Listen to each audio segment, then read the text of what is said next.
आज दिल्ली में लगभग 74,000 टोटल कोरोना के केस हो चुके हैं। 74,000 काफ़ी केसेस हैं, लेकिन इसको अगर हम थोड़ा समझने की कोशिश करें तो मैं यही कहूँगा कि अभी स्थिति काबू में है। चिंता की बात है, लेकिन घबराने की बात नहीं है। कुछ दिन पहले तक हम लोग लगभग 5 से 6 हज़ार टेस्ट रोज़ किया करते थे। जब हम 5 से 6 हज़ार टेस्ट रोज़ कर रहे थे तो 2 से 2,500 केस रोज आते थे पॉजिटिव।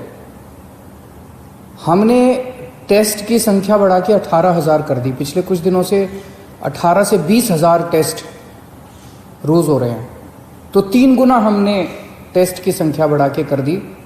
तो जाहिर तौर पे जब टेस्ट इतने बड़े स्केल पे कर रहे हैं तो केसेस भी थोड़े से बढ़ रहे हैं। तो जैसे जब हम 5 से 6 हज़ार टेस्ट रोज़ कर रहे थे तो 2 से 2,500 केस पॉजिटिव आते थे। अब जब 18,000 केस रोज़ कर रहे हैं तो अब 3 से 3,500 केस इतने ही बढ़े। हमने टेस्ट 3 गुने कर दिए, लेकिन पॉजिटिव केस 2 से 3,000, पहले 2,000 आते थे, अब 3,000 आने लगे, 3,500 आने लगे। तो जाहिर तौर पे मान लीजिए कल हम 1 लाख, 2 लाख, 3 लाख टेस्ट करेंगे तो केसेस थोड़े से ज़्यादा आएंगे।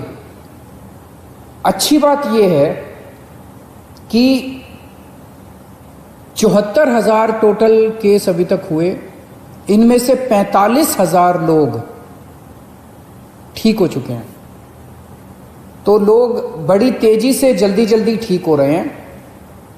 ज़्यादा टेस्ट करने की वजह से ज़्यादा संख्या बढ़ती हुई दिख रही है, लेकिन लोग ठीक बहुत तेजी से हो रहे हैं। 2400 के करीब टोटल लोगों की अभी तक मौत हुई है दिल्ली में। आज की डेट में 26,000 टोटल पेशेंट हैं। अभी कोरोना के 26,000 टोटल पेशेंट हैं। उन 26,000 में से केवल 6,000 हॉस्पिटल में हैं, बाकी सब अपने घर पे अपना इलाज करा रहे हैं। बाकी सारे पेशेंट माइल्ड, थोड़ा बुखार है, थोड़ी खांसी है, ऐसे ही हैं। 6,000 पेशेंट अस्पतालों के अंदर हैं। मैं पिछले कुछ दिन का डेटा देख रहा था। 19-20 तारीख के बाद से, आज 26 तारीख हो गई ना, पिछले 1 हफ्ते में टोटल बेड की संख्या, जो बेड पे पेशेंट सभी हैं, जो बेड्स ऑक्यूपाइड हैं, वो लगभग 6,000 के करीब रही है। मतलब कभी किसी दिन 6,000 है, किसी दिन 6100 बेड है, किसी दिन 6200 है, किसी दिन फिर 6100 आ जाती है, किसी दिन फिर 6150 हो जाती है। यानी कि हालांकि रोज 3-3,500 मरीज नए आ रहे हैं, लेकिन इन नए मरीजों को हॉस्पिटल के बेड्स की ज़्यादा ज़रूरत नहीं पड़ रही। इसका मतलब ये सीरियस मरीज नहीं है। दिल्ली में जितने लोगों को कोरोना हो रहा है वो माइल्ड कोरोना हो रहा है, हल्का कोरोना हो रहा है। कोरोना होता है वो ठीक हो जाते हैं, उनको अस्पताल जाने की कम लोगों को ज़रूरत पड़ रही है। और जितने लोगों को अस्पताल से छुट्टी मिल रही है, लगभग उतने ही लोगों को अस्पताल जाने की ज़रूरत पड़ रही है। तो बेड की रिक्वायरमेंट जो है अपने दिल्ली में, वो अब 6,000, पिछले 1 हफ्ते से लगभग 6,000 बेड्स की ज़रूरत है। और अभी हमारे पास दिल्ली में 13,500 बेड हमने तैयार कर रखे हैं। अस्पतालों में 13,500 बेड इस टाइम अपने तैयार हैं। उसमें से 7,500 बेड खाली हैं और केवल 6,000 बेड पे पेशेंट हैं। और ये 6,000 बेड पिछले 1 हफ्ते से लगातार कांस्टेंट आ रहा है। मुझे ऐसा लगता है कि आने वाले समय में अगर ज़रूरत पड़ी तो शायद हो सकता है आईसीयू के बेड की ज़रूरत पड़े। अब हमें लोगों की जान बचाने के लिए हो सकता है आईसीयू के बेड बढ़ाने पड़े। तो हम दोनों ही कर रहे हैं।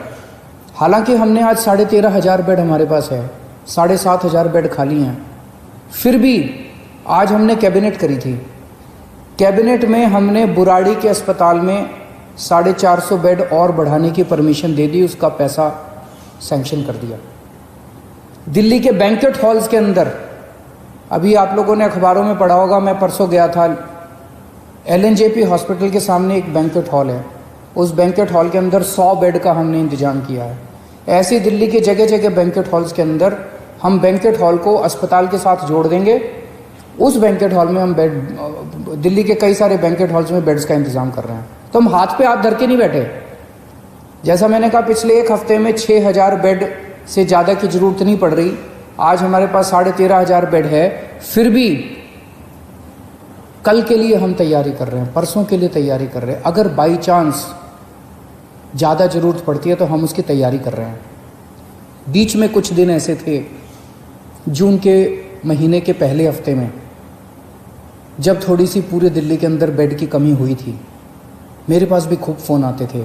रात रात भर मैं लोगों के फ़ोन अटेंड करता था, उनके लिए बेड का इंतज़ाम करता था, इस अस्पताल में उस अस्पताल में। अब स्थिति कंट्रोल में है। अब काफ़ी होटलों के अंदर हमने पिछले 10 दिन में लगभग 3,500 बेड्स का इंतजाम किया होटलों के अंदर, उनको हमने अस्पतालों से अटैच कर दिया। इस वजह से बेड्स इतने बढ़ गए हैं। और अब आने वाले टाइम में बैंक्वेट हॉल में बेड्स लेंगे, बुराड़ी अस्पताल तैयार हो जाएगा, और भी कई सारे स्टेप्स उठा रहे हैं। साथ में ICU के अंदर बेड्स बढ़ा रहे हैं, GTB हॉस्पिटल में, राजीव गांधी हॉस्पिटल में और LNJP में। इन तीनों के अंदर ICU के बेड्स की बहुत बड़े स्तर के ऊपर हम मात्रा बढ़ाने जा रहे हैं, ताकि अगर सीरियस मरीजों को ज़रूरत पड़े तो उसकी हमारी तैयारी होनी चाहिए। मौत के अंदर कोरोना से लोग, अगर कोरोना, पहली बात तो भगवान करे कोरोना हो ही ना आपको, अगर कोरोना हो भी जाए तो आप सही सलामत ठीक हो जाएं। कोरोना की वजह से मौत नहीं होनी चाहिए। उसे रोकने के लिए, उसे कम करने के लिए हमने 2 बहुत महत्वपूर्ण कदम उठाए हैं। एक तो है प्लाज्मा थेरेपी। आपने सुना होगा, कुछ दिन पहले मैं प्लाज्मा थेरेपी का जिक्र किया करता था। दिल्ली पहला राज्य था पूरे देश में जहां प्लाज्मा थेरेपी को हम लोगों ने बड़े उत्साह के साथ शुरू किया। हमने इसके ट्रायल किए, LNJP अस्पताल में इसके ट्रायल हुए। 29 केसेस के ऊपर ट्रायल किए गए और उनके नतीजे बहुत अच्छे आए। उन नतीजों को फिर हमने केंद्र सरकार में सबमिट किया। अब हमें 200 और पेशेंट्स के ऊपर प्लाज्मा थेरेपी करने की इजाज़त मिली है। तो सरकारी अस्पतालों में LNJP और राजीव गांधी अस्पताल में प्लाज्मा थेरेपी की इजाज़त मिली है, और इसके बाद कई सारे प्राइवेट हॉस्पिटल्स ने भी प्लाज्मा थेरेपी की इजाज़त ले ली है। कई सारे प्राइवेट हॉस्पिटल्स भी इस टाइम प्लाज्मा थेरेपी कर रहे हैं। इसके नतीजे ये दिखाते हैं कि अगर कोई मॉडरेट पेशेंट है, अगर कोई बहुत सीवियर पेशेंट है, वेंटिलेटर पे है, मल्टी ऑर्गन फेलियर हो चुका है, ऐसे पेशेंट्स को तो शायद प्लाज्मा थेरेपी से बचा पाना मुश्किल हो। लेकिन जो लोग अभी, जिनकी हालत ज़्यादा बिगड़ी नहीं है, उनको अगर दिया जाए तो उनकी हालत को आगे बिगड़ने से रोका जा सकता है इससे। ऐसा अभी तक के नतीजों ने दिखाया है।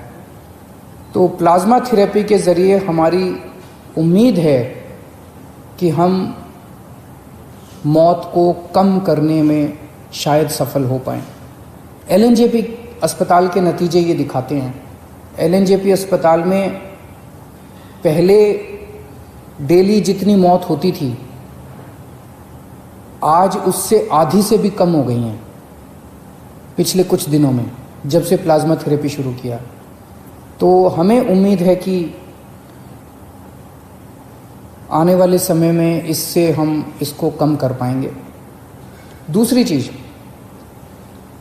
कोरोना में सबसे ज़्यादा परेशानी होती है कि मरीज का ऑक्सीजन का लेवल अचानक कम हो जाता है। एक आम आदमी का ऑक्सीजन का लेवल 95 होना चाहिए। अगर ये 90 से कम हो जाए तो ये खतरा माना जाता है। 85 से कम हो जाए तो बहुत सीरियस माना जाता है। अब इसमें जैसे अगर आपका ऑक्सीजन लेवल 90 हो जाए या 85 हो जाए तो आपको सांस लेने में तकलीफ़ होती है और बहुत ज़्यादा ब्रेथलेसनेस होती है, सांस रुकती है आपकी, बहुत ज़्यादा आपको तकलीफ़ होती है।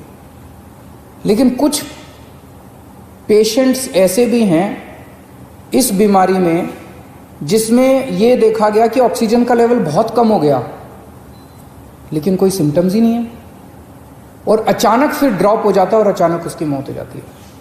तो इसके लिए हमने एक निर्णय लिया है, निर्णय नहीं लिया, लागू कर दिया है कि जितने लोग घरों में जिनका इलाज चल रहा है, होम आइसोलेशन में हैं, माइल्ड सिम्टम वाले हैं, ए सिम्टम बिना लक्षण वाले मरीज हैं, जिनको कोरोना है लेकिन कोई लक्षण नहीं है, ऐसे सारे मरीजों के घर में हम लोगों ने ऑक्सीमीटर पहुंचा दिया है। हो सकता है कुछ एक बच्चे हों लेकिन लगभग सारे, मेरे को बताया गया कि लगभग सारे मरीजों के घर में ऑक्सीमीटर हम लोगों ने पहुंचा दिया। ये ऑक्सीमीटर आपका सुरक्षा कवच है। जिन जिन लोगों को ऑक्सीमीटर मिला है, कोशिश करके हर घंटे 2 घंटे में एक बार ऑक्सीजन नाप लेना। बड़ी आसान होता है, उंगली में लगा के आप ऑक्सीजन आधे मिनट में नाप सकते हो।